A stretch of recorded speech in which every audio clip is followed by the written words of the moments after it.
Welcome to the first Outspoken of 2026. As we close Black History Month, we are witnessing active erasure of Black history, Black contributions removed from curricula, Black people disappearing from public records and institutional language, and Black stories sanitized or deleted. This is strategic. Now, before we jump into today's conversation, I want to introduce you to a new segment I'll be weaving into Outspoken called Narrative Power Notes. It's a space where I step back from the headlines and name what cultural moments reveal about how narrative power is operating across all forms of media. It's who is being seen, who is constrained, and what stories are shaping our sense of what's possible. But first, what is narrative power? And narrative power is our community's ability to tell our own story, to shift dominant assumptions, and influence culture, media, and policy over time. It's not just about content, it's about who has the microphone, who shapes the stories we see, and who is believed. With the film and TV awards seasons well underway, there's a lot of conversations about representation right now. Who's getting nominated, who's going to get celebrated, and who gets overlooked. But the awards don't just reflect culture. They help define which stories are treated as serious, universal, and worthy of legacy. And while visibility absolutely matters, narrative power is about more than presence on a screen. It's about which emotional truths are elevated and whose futures are imagined or foreclosed. Narrative power lives in how Black women are portrayed emotionally and who gets to decide which emotions are credible and worthy of our care and our dignity. It's what kind of lives feel imaginable, what kind of care feels deserved, and what futures feel plausible. Tired Black female tropes, such as the hypersexual Black woman, the strong Black woman, the servant, the perpetual angry Black woman, deny us our full humanity. They reinforce these dominant biases and they stall policy change that is rooted in our lives. We need to see more complex portrayals of Black women as multidimensional leaders, lovers, strategists, moral centers, and agents of power across television and film. And we need to show how narrative can shift both cultural perception and inspire new possibilities of how we are seen and what we can imagine for ourselves. These narratives matter because when stories about Black women are punitive, narrow, or flat, they quietly shape what people believe about Black women. And that belief system seeps into policy debates, into funding decisions, and into whose pain is taken seriously. Now, one of the things I have learned over these years is that policy change doesn't fail because decision makers lack information. It fails because culture hasn't created the momentum for change. That's why, alongside our advocacy work, I have been asking different questions. I'm asking not just what narratives matter to Black women, but what stories Black women themselves want and need to see. What kind of characters feel real? What emotions feel validating and healing? And what portrayals expand our sense of agency rather than shrink it? I'm asking this perspective of thousands of Black women across the nation, just like you. And I'll be sharing that information from our research throughout this year. Now, this conversation that you're getting ready to hear with Feminista Jones is especially powerful because it gets at that tension between representation as optics and representation as narrow infrastructure that the RJ movement can leverage to achieve our goals. So as you listen to this conversation, I invite you to think not just about who's visible, but about what emotional truths are being elevated and what that means for how Black women are understood in this moment. That's Narrative Power Notes. Now let's bring in our amazing guest. Welcome back to Outspoken, Dr. Michelle Taylor, also known as Feminista Jones. She's an author, an advocate, cultural critic, and commentator on race, gender, and digital culture. Dr. Taylor is known for challenging surface level representation and interrogating narrative control and cultural power. Welcome, Feminista. Thank you so much for having me. I love this organization, and I'm so happy to be in conversation with you. Now, first, I want to ground this conversation both historically and politically. Feminista, do you think this moment is historically unique or a part of a long-term pattern? I think that this time is both unique and part of a long-term pattern. I'm not sure we've seen anything like this at least in United States history. However, where we are right now is definitely grounded in history. We can look back at different times and see when we were contending with significant social and cultural issues, political issues, economic issues. I'm thinking a lot about the late 1970s. We think of particularly around started with 1973, 1974, right? Roe v. Wade, affirmative action, right? The end of the Black Power movement, the Vietnam War. We end up having this major inflation at the end of the 1970s. We were dealing with all kinds of things. I mean, addiction was growing. Veterans were coming back with PTSD. Communities had been devastated by the war. So I think that was another period when uncertainty was at an all-time high. When women especially were trying to figure out, we have to step up. What do we do now? So I think that, we've seen stuff like this before, but right now, my goodness, it's just so many things have come together at once that our heads are spinning, because if it's not one thing, it's another. And every single day we're waking up just waiting for what is the next shoe that is going to drop. And what do you think it means when society starts erasing Black contributions from the official record? When they start erasing us from official record, what they are saying, right, or they're reiterating, is that we don't want you here.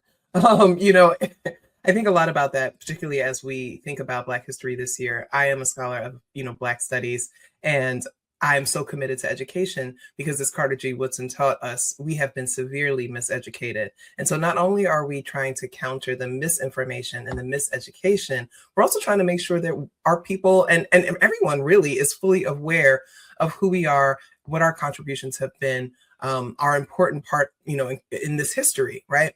And I think that when they attempt to remove that, they're essentially telling us that they don't think we're as valuable as we have been, and they don't want to give us credit for things. And that is just a way to maintain white supremacy, right? It's just, if we can act like no one else had anything to do with this, then we can just affirm ourselves as the best. And I think that's what's happening when we see Black people being erased from the records. That's interesting.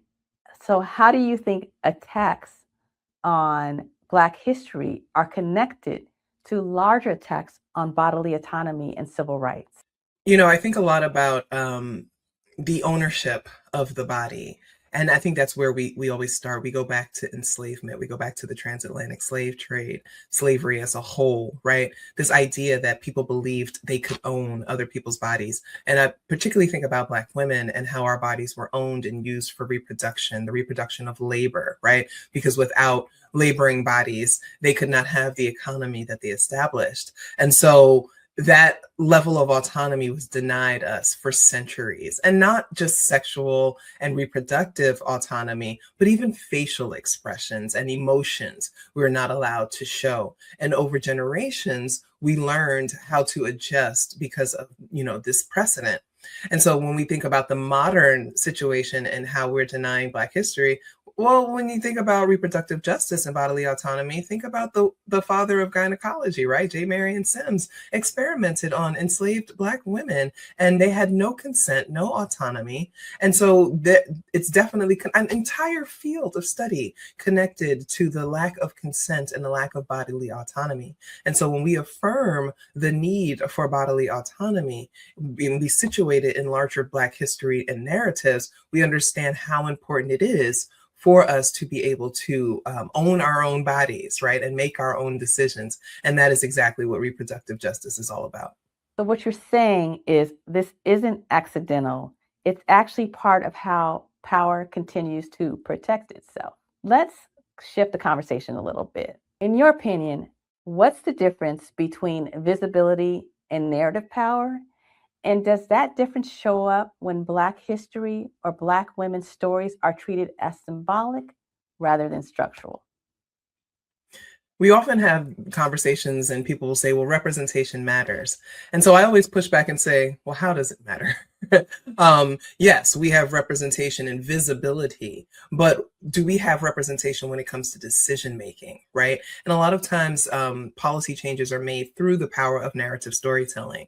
I worked with a program where we advocated for Black mothers who were living in poverty, and the most powerful thing that they had was being able to tell their stories, right? And telling it to government officials and saying, hey, this is why we need change.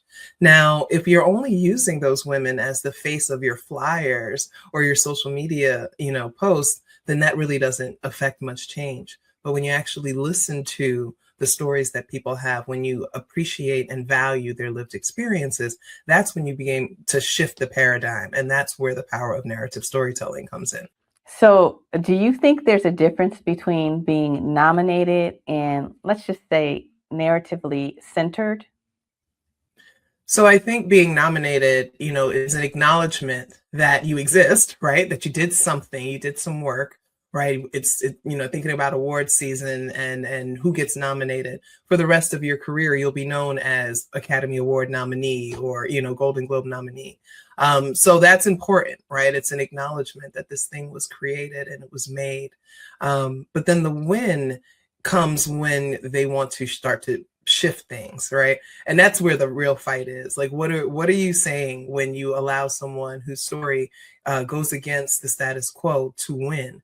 You're actually, affirming that story, and you're saying this is what we want more of, and that we actually believe this and we value it and we find it important. And that's why sometimes it's really disappointing when people are nominated for different awards and different things, and you get to see them, but then when they don't win, even though you believe that they were the best, it almost feels like a personal rejection of that story and of that narrative. Now, during award season, we always hear these phrases like, this was a win for representation.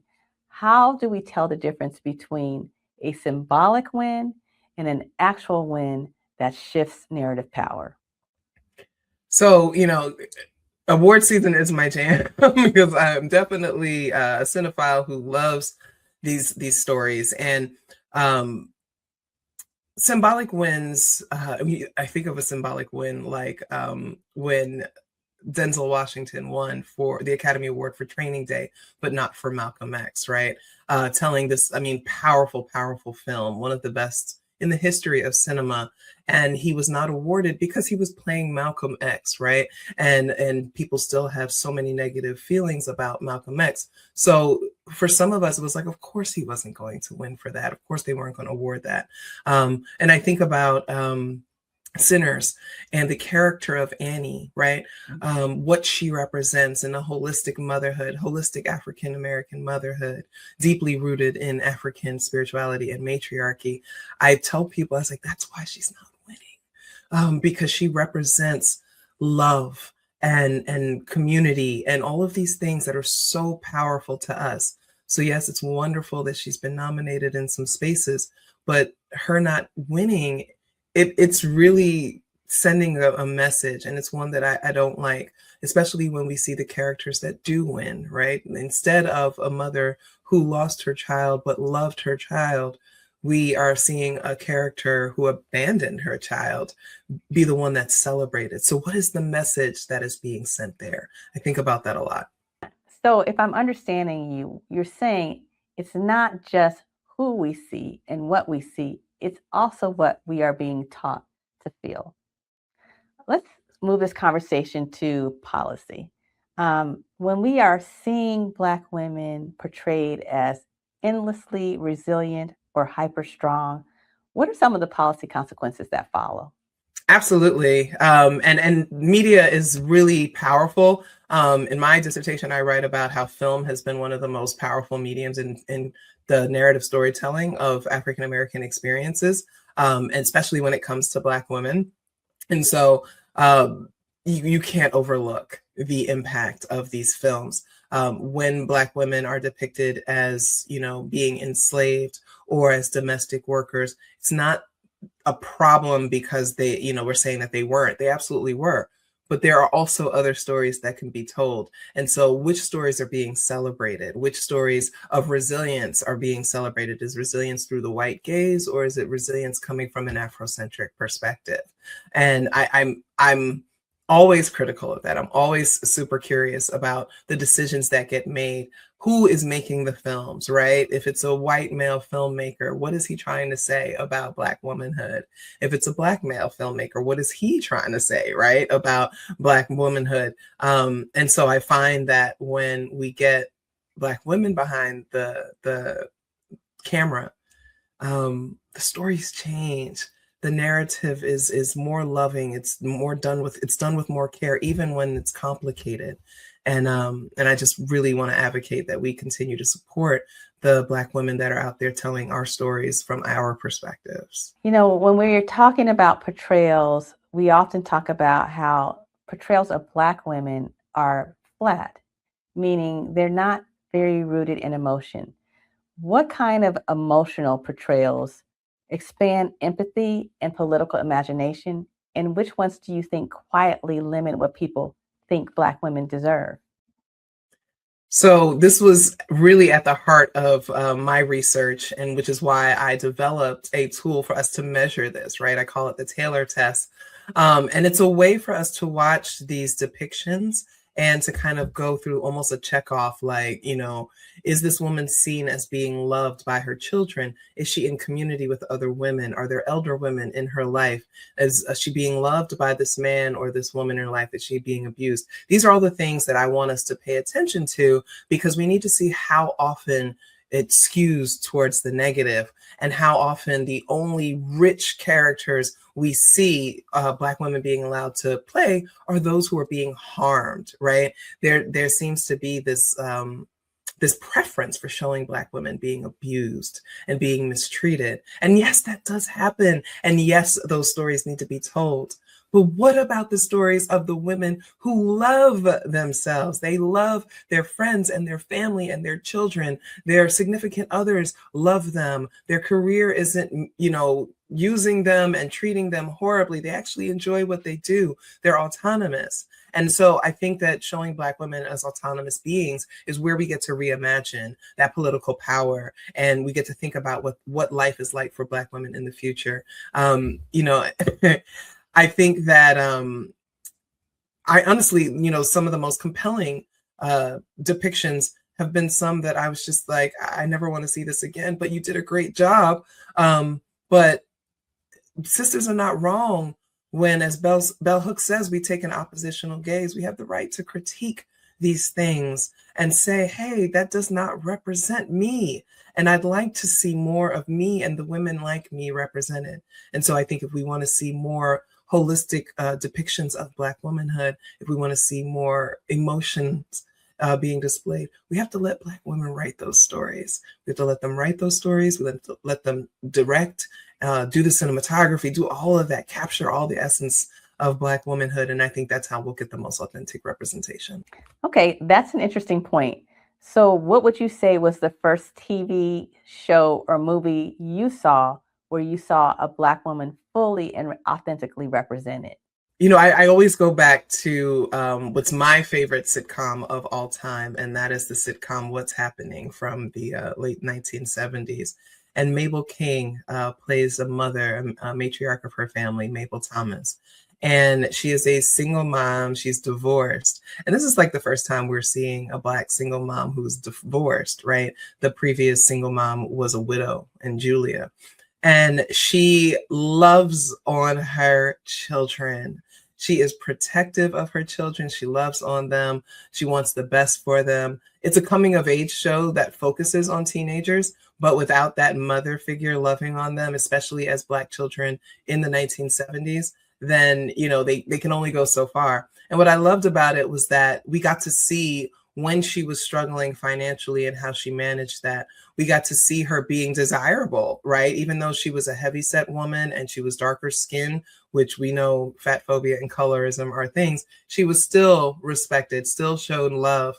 We got to see her navigate, you know, the complexities of romantic relationships. I just always looked to her. I love my mom, but I used to wish she was my mom too. And I thought that that was definitely authentic. And I think another one, if we're going to look at films, I would go to The Color Purple. As much as that book and that film got pushed back, particularly from Black men who said it depicted Black men in negative ways, I thought that there were so many depictions of Black womanhood across the spectrum that were representing so many different facets of Black womanhood. And I just thought that those were really authentic portrayals of Black women.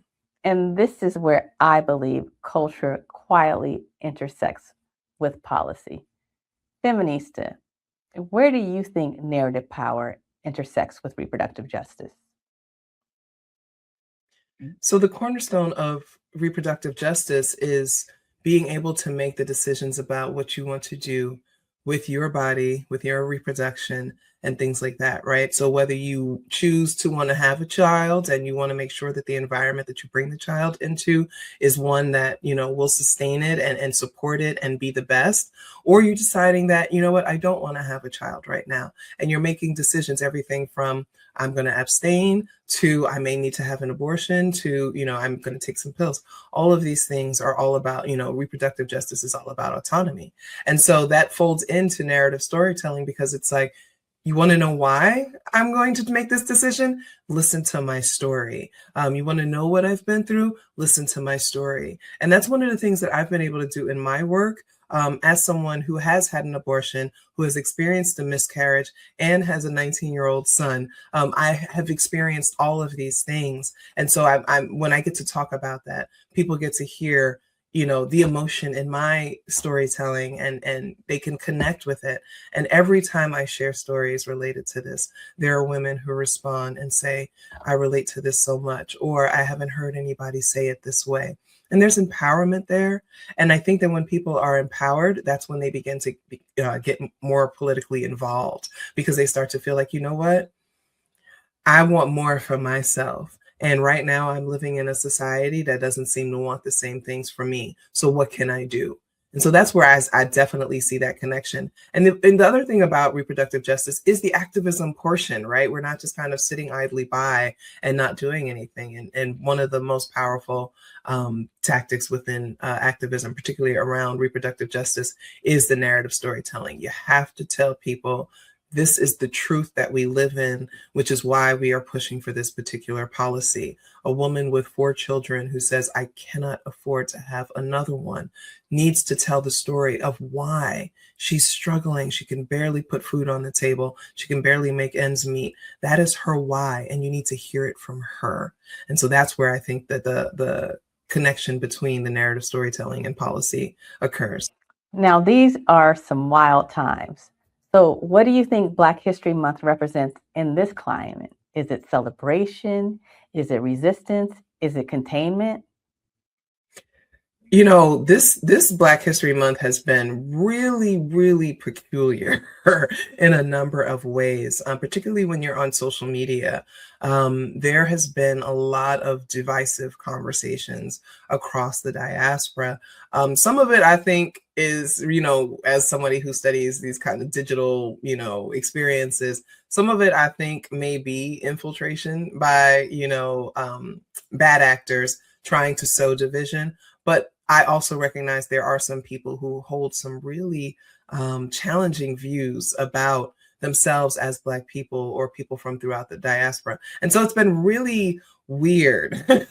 I have to be honest about it. It's been kind of weird to kind of see this all play out, because I love being Black. And I recognize, for me, and my understanding is that Black is a politically unifying term. It represents all people across the African diaspora, all descendants, of our African people and the people who are still on the continent. So for me, I don't understand the division that seems to be taking root. So I think that Black History Month is absolutely a time for celebration, but we want to make sure that we're not just celebrating what people call Black excellence, right? All Blackness is excellence. And sometimes we tend to focus on successes and achievements and things like that. And that's great. But I also think it's time to celebrate the everyday Black person. Did you get out of bed today? Well, I'm going to celebrate you, because I know that it's hard during these times sometimes to get out of bed. I think that education is the foundation of it, right? So Carter G. Woodson was an educator first and foremost, and he wanted to make sure that our people were educated about their history and their contributions to this country, right? And he did not limit it just to African Americans, or as people have been saying, Black Americans. He's saying anyone who is Black in this country and has made contributions, right? So that includes Kwame Ture and Shirley Chisholm and, folks who may be first generation, right? And if you were here, you were making contributions, then we need to learn about that, and we need to be educated. And so that's what I've been doing. Like I had my Black History Month series, and I'm just every week just doing classes that are teaching people things that they may not have ever known. Again, things that I've studied, but they may not know. So education to me is the focal point. In terms of containment, I mean, the only thing that comes to mind with me is just kind of gatekeeping and, who are we inviting to the cookout? Like, I just want us to kind of maybe put a pause on the cookout invites, because we need to get our house together. We need to get ourselves right. And there are still so many of us that are so lacking in just the expansiveness of our history and our contributions. And it never fails. Everything that I post, there are people that are like, oh my God, I never knew that. So as long as people continue to say that, we have to continue educating. And that's why I'm focused, on my people and making sure that my people understand and know their history better. Now, we talked a little bit about narrative control. What do you think about narrative power as something that can be built, not just expressed? I worked for a program. I was a program director for a program that trained women, mothers who were living in poverty, how to tell their stories in front of large audiences. We would go to the Capitol and testify at hearings. We would go to conferences like the Congressional Black Caucus and, share their stories. And so, kind of building out this system and this particular program that allowed them to be able to do that. I think that that's important. And I think those kinds of programs need funding and support, because we want to make sure that as people are reliving their trauma, and let's acknowledge that a lot of these narratives are filled with trauma, that they are supported, not just emotionally, but also financially. So, kind of developing those systems. And then we end up becoming the go-to when people are saying, hey, we're trying to get this policy passed. Can some of your women come and talk with us and be able to tell their stories, because we think it'll really drive, home what we're trying to do. That's helpful, right? So creating those systems is important. You can teach people how to tell their story. I'm a professional public speaker, but I train for that, right? And so practice makes perfect. You can't. It's harder to just put a microphone in front of somebody and say, "Hey, well, tell me your story." It's a system there. You've got to develop the right questions. You've got to get really great interviewers. You've got to get people who can sit with them. I'm a retired social worker, right? So I know how to sit with people. All of these are components of stuff that we can build. I also think that going into our archives and really looking into history helps us build those narratives. I'm very interested in genealogy, for example, and my own family's stories. And the best thing that I can do is dig through the photographs and newspaper articles and learn things about what was going on for them and talking with them, right? Recording their stories. That's how we start to build these narratives. And then we can later shape them and to be things that can be shared for policy reasons and movement making. Now, Feminista, if you were to design a narrative ecosystem that truly centered Black women's liberation, what do you think it would look like? Well, first it would be run all by Black women. Now, maybe, supportive technical people could be others, but most of the people involved in it would be Black women. And it would be women from all over the place. It would be, in all types of backgrounds. We would have cisgender women, transgender women, women of all shades, skin tones, hair textures, everything, all ages, right? We have to fight ageism in a lot of this as well. We want the young people to be heard just as much as we want our elders to be heard. It would look like training women and offering support, having therapists and social workers and stuff to help a lot of us just work through our own trauma and narratives, because a lot of us don't know our story, right? We haven't actually sat with our story, or we haven't shared it with other people. So it'd be really great to have kind of workshops and training around that, where we can get people and teach them how to tell their stories effectively. I think that there would be opportunities for retreats and community building. Black women deserve to be pampered and to rest and to be in community with each other with some good food and things like that. So I would love to see that, retreats and stuff like that. I would love to see further educational opportunities. A lot of sisters want to learn more. A lot of sisters want to get their education, things like that. So I would like to see trainings and educational or continuing educational opportunities around narrative storytelling. And that can be something that it becomes another credential that Black women can have. And then finally, I want to make sure that we develop kind of like our own speakers bureau, even, so that when people are, they're doing events and they need speakers to come, they could come to a Black women's speaking bureau and be able to kind of look through the topics that the women involved are willing to speak about and to tell their stories, and come to us and hire us. I get really frustrated sometimes when I'm asked to be on panels about Black women and I'm the only Black woman. That bothers me. So, to be able to not only represent and get people hired for those kinds of things, but also to train a lot of these organizations and institutions around issues related to Black womanhood, reproductive justice, bodily autonomy, all of those kinds of things. So we've been talking for the last hour about narrative power, and there are writers and content creators listening. What do you want them to be thinking about their work, especially if they believe they're telling stories that are either progressive or inclusive?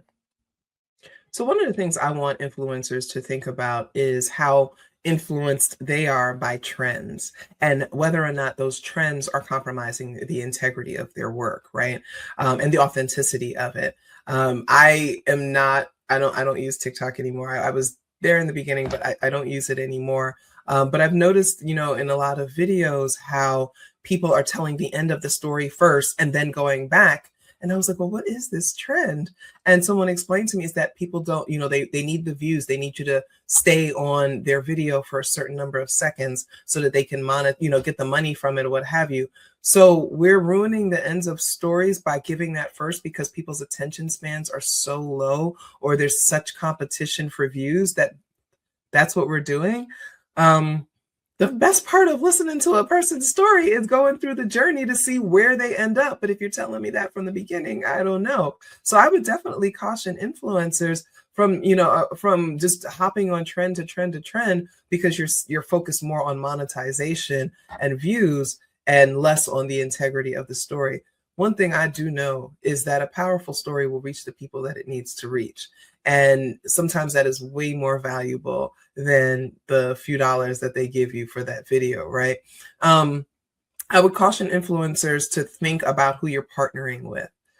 Do these brands and do these companies and institutions have your best interests or the best interests of your audiences at heart? I get solicitations every day. I get people asking me to be a spokesperson for something, to partner with a brand and things like that. And I turn most of them down because when I go to their pages, I don't see Black faces. And if I don't see Black faces, I'm not going to be the first one, right? And so I want people to think about that. What's more important, being a token or getting, and getting the bag, or, holding these companies accountable? I want influencers to know their worth too, particularly Black influencers, Black women influencers who are known to make less money than their counterparts for doing the same work, sometimes even more. Talk to more people, understand the industry and what the standards are. Don't compromise on your value, because the first time you lower your value, the other companies find out and they're going to lowball you. Do not allow people to lowball you for the important work that you're doing, not just, to help them boost their product, but they do it to get credibility. So make sure that they pay. And then just finally make sure that you're in community with other people that are doing this kind of work online. So you have a support system. You shouldn't be doing this alone. Collaboration is always going to be more powerful than competition, especially for Black people and Black women. So definitely make sure and look out for each other, right? Because a lot of these brands and these companies are exploiting people, and you won't know that unless you talk to each other. Well, Dr. Taylor, I am so glad you came back to join us. I can't think of a better person to kick off season 2. What you've helped us surface is that representation isn't just about being seen, it's about being understood, it's about being believed, and it's being treated as worthy of care. You've named how stories don't just reflect culture, they quietly instruct people on who deserves protection, who is blamed, and whose futures are considered possible. And at a moment when Black history is being flattened or erased, this kind of narrative clarity is absolutely essential. Now, before we close, where can folks follow you or learn more about your work? Thank you so much for having me. This was a wonderful conversation. You know, I love and support your work, so I'm so happy to be here. And congratulations on the second season. This is amazing. People can follow me at Feminista Jones everywhere you go. I'm very interactive, and I love to talk with people, and that's where you can see what I'm doing. I also want you to visit my school website. That is sankofasummerschool.com, and you can check out what we're doing. We're going into our 6th year now, and so you can check out how you can support education for liberation, grassroots education, community education, and something that I'm really proud of. As we close this incredible conversation, I want to connect it directly to the work we're deepening at In Our Own Voice. Everything we've talked about, the difference between symbolic wins and structural change, the emotional framing of Black women, the power of stories to shape what feels deserves, points to one larger truth. Policy doesn't move until culture makes it feel normal or necessary. That's why we have launched Narrative Power for Justice.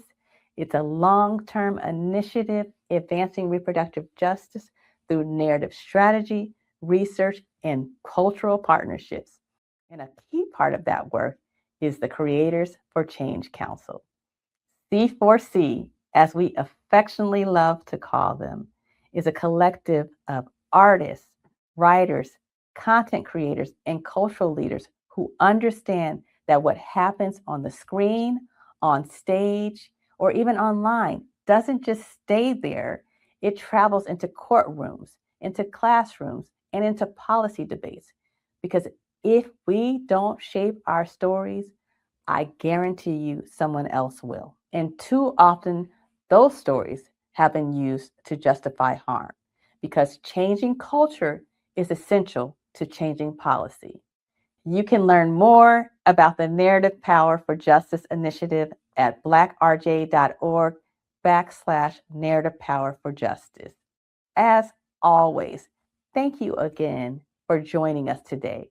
Until next time, stay grounded, stay present, and most important, stay outspoken.